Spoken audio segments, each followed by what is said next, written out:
It's okay. We're going to start our luncheon and our Girls Who Print kickoff right now. You're all welcome to join us. Hello.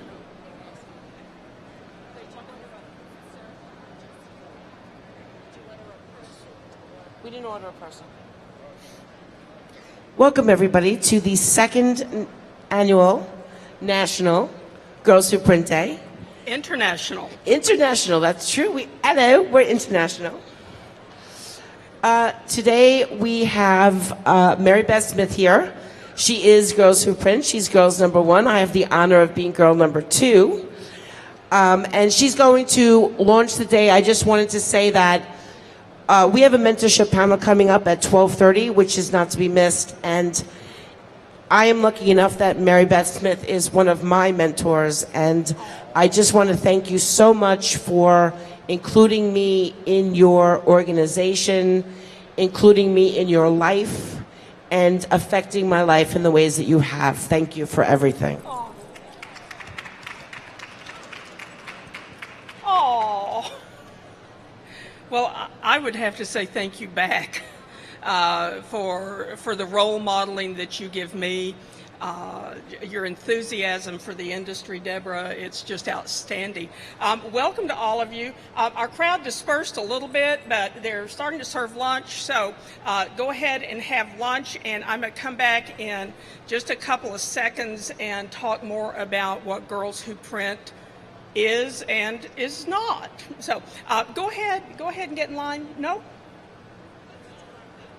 Okay. I've been given instructions. All right. So are we broadcasting yet, Nick? Okay, I don't see a light, so okay. I do want to welcome everyone, both here in the audience and those of you online around the country and around the world, to National Girls Who Print Day. This is a fantastic celebration. Now, for those of you who would like to be here next year, mark it on your calendars now. National Girls Who Print Day, or International Girls Who Print Day, will always be held here on the Tuesday of Graph Expo or Print. So you can mark that on your calendars. Some of you have told me over the last couple of days you would have liked to have been here, but you had already made travel plans for Sunday and Monday. So when you make your plans in the future, always remember that National Girls Who Print Day will be on Tuesday. So you can count on that every year. Now, I do want to give some thanks, obviously, to the force of nature that is Deborah Korn of PrintMediaCentr. I do not know how she does what she does. She is an inspiration to me. Every time I talk to her, I come away feeling enthused and encouraged. So I also want to thank all the alliance partners that she has organized who make it possible for us to meet on this scale. And I want to thank all our Girls Who Print volunteers. Volunteers, would you raise your hands? There you are. Let's give them a hand. And I would like to ask Chris Price of GASC to come up here a moment. What? We could not do this without the Graphic Arts Show Company, GASC. They make it possible for all of us to be here and to do this on this national scale like this. In honor of that, I am naming Chris girl number 3. Whoa! Wait till my wife finds out. Yes. And I always say, when I'm not sticking my finger on sharp objects or other people with sharp objects, I always say it takes a real man to wear a button that says Girls Who Print. Nice. So, thank you. Congratulations. Thank you very much. You're so sweet. Thanks. Thank you, Chris. You know, Girls Who Print is an interesting organization. People ask me frequently, well, how do I join?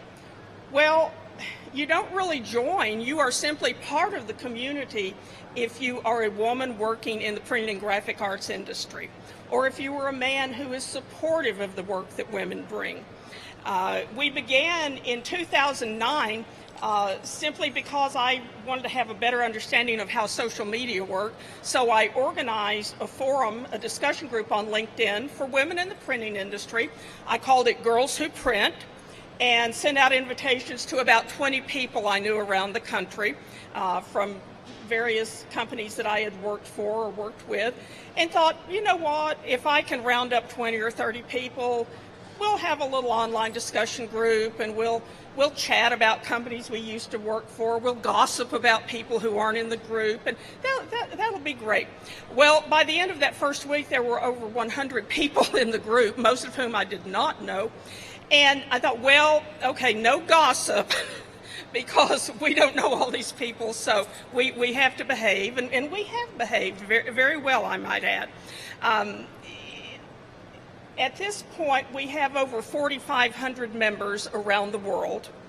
I've had all sorts of queries from people, Europe, South America, Canada, the UK, the Middle East, the Far East, Hawaii, Australia. When are you coming to my country? And I'm going, well, I don't know. When are you sending me airfare? So there's this obviously resonates with people. For whatever reason, I think it's very individual for everyone. That's how we began. The next question, though, is where are we going? And I think that's an interesting question. When we hit about 2,500 members, I really began to seriously look at the responsibility of maintaining this community and how we communicate with each other and help each other. And I investigated ways of formalizing the group, but I realized to do so would bring constraints that I felt would be more restrictive than they would be helpful to the group. If we formalize, then we need administration. You have to pay people to keep things going, because I can't quit my full-time job and lose my health insurance. So there were things to be associated with that. We might find ourselves in the position of having to charge a membership. So after actually over a year's worth of thought and reflection, I felt that the appropriate thing to do is keep Girls Who Print exactly what it is, an informal networking group for women in this printing community. We are a virtual sorority. We have many men in the group. So we have no plans to become the kind of organization that charges a membership fee or expects you to take some sort of pledge, or we will bombard you with email and things to solicit either your help, although I will continue to bombard you every year for volunteers for this event, so don't be surprised at that. So it's been a great ride. Now, where we are going from here, I have so many requests for gear, for buttons like this, and we put the last one on Chris Price just now, for mugs, for iPhone covers, T-shirts. I will set up a website where you can go online and purchase those things. Last year I had thought, well, I'll just buy inventory and sell it online, and I realized that, again, we're looking at administration. I have to invest in inventory, and then I have to store it, either pay a pick and pack operation to send it out, or force my husband to do so. So we're just going to go the easy way. That's what Girls Who Print do. We find what's practical, and that's what we're going to do. Now, I've had some very interesting conversations the last 2 days. I'm going to switch over to this handheld mic, Deborah. Is this on? Yes. Over the last few days, a number of women have walked into this booth and walked over to me and said, I am so glad this organization exists. And frequently they'll say, there are just so few women in the industry. There aren't enough women. And I have to say, I've reflected on that a lot the last 2 days, and I would say that I vehemently disagree with that. There are a lot of women in this industry. There are many women. Otherwise, we wouldn't have over 4,500 members, and yet you can still walk down the aisles of this show and people say, well, I've never heard of Girls Who Print. So there are many more women out there. So it's not that there are not enough of us. It's that there are not enough of us who are networked, who are working with each other across state lines, across company lines. Perhaps we're not keeping our voices positioned in a way that moves us into places of leadership, if that's where you want to be. If you want to own a company, I see Charlene back here who owns Masters Press in Dallas. She is her company owner. I see other women here who have been very successful with their companies. I work for a woman-owned printing company. So if you want to be in a position of leadership, go after it. Go for it.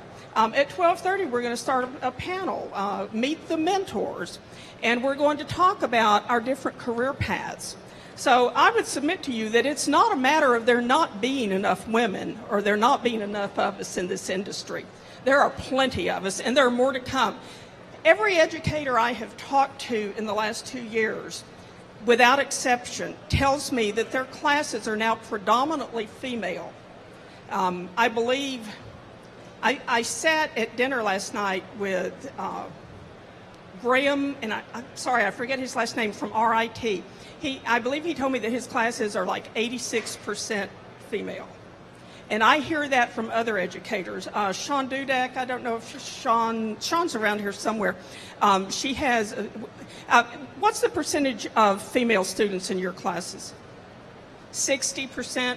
Yeah. So, ladies, it's not that we're not in this industry, but we need to find ways to work together to shape the industry in the way that we think is best for the common good, for ourselves, for our families, for our country, for our communities.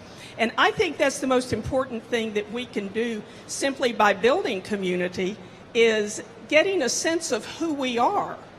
We are not a minority. Don't kid yourselves. Don't fool yourselves. You are not the minority. You may be a voice that's underrepresented, but you are the people who can change that. You don't have to wait for someone else to change it.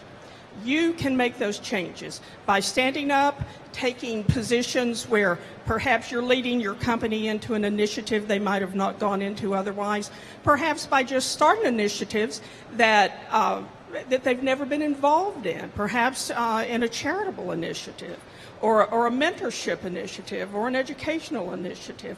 I can't wait to see what we're going to have coming out of the educational programs over the next few years. Next year, during National Girls Who Print Day, we are going to impanel a group of students and educators, and they are going to be demonstrating to you what they are learning, and it is going to blow you away.